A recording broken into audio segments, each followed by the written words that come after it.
All right, let's start with Ansible. It's like a Swiss Army knife for IT automation.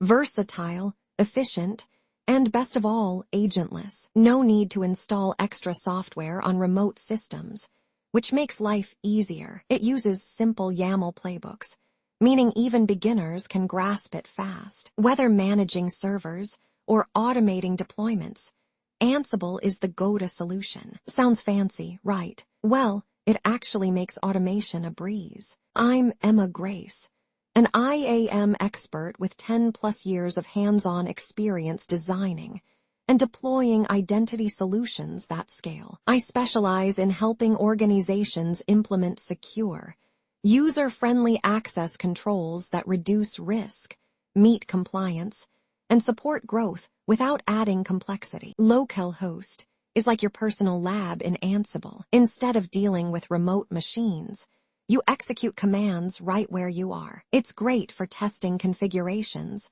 before rolling them out in production. And the best part, you can call it directly or let Ansible assume it automatically. No headaches, no complications, just smooth execution on your own system. The inventory hostname, a tiny but mighty feature. Instead of hard-coding host names in playbooks, this variable automatically refers to the machine running the playbook. It's a lifesaver in large-scale automation, ensuring playbooks remain adaptable. Think of it as a GPS for your tasks, helping Ansible pinpoint the right destination without manual intervention. Need to confirm your machine's identity in Ansible. Enter Ansible hostname. This command fetches the system's actual hostname, ensuring you're executing on the correct machine. It's like an ID check, essential for debugging and maintaining sanity when dealing with multiple systems. No more oops, wrong server moments. All right, let's talk about Ansible connection.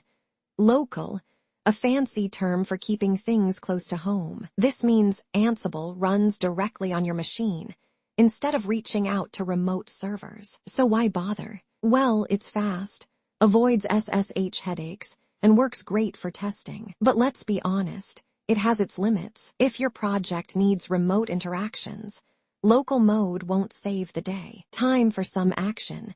Writing playbooks to check localhost. Imagine Ansible as your personal detective, peeking into system variables and making sure everything's running smoothly. Using modules like Setup lets you grab local info effortlessly. And trust me, having a couple of trusty commands on hand will save you from last-minute surprises. Troubleshooting localhost can feel like finding a missing sock. Frustrating yet necessary. Common culprits, playbook failures, permissions acting up, or environment variables going rogue. But don't panic. Debugging tools like Ansible Playbook Verbose are lifesavers. Just remember, every error is an opportunity to sharpen your troubleshooting skills. Want to be a localhost guru? Start with optimizing performance. Keep tasks lean and efficient. Reduce unnecessary operations to avoid clutter. And security. Just because it's local doesn't mean it's risk-free. Stick to best practices, and you'll run Ansible like a pro. Mistakes happen, but let's not make them a habit. Skipping permissions can lead to unexpected errors. Inventory misconfigurations. That's a recipe for chaos. And skipping debugging. That's like ignoring a smoke alarm. Keep it simple.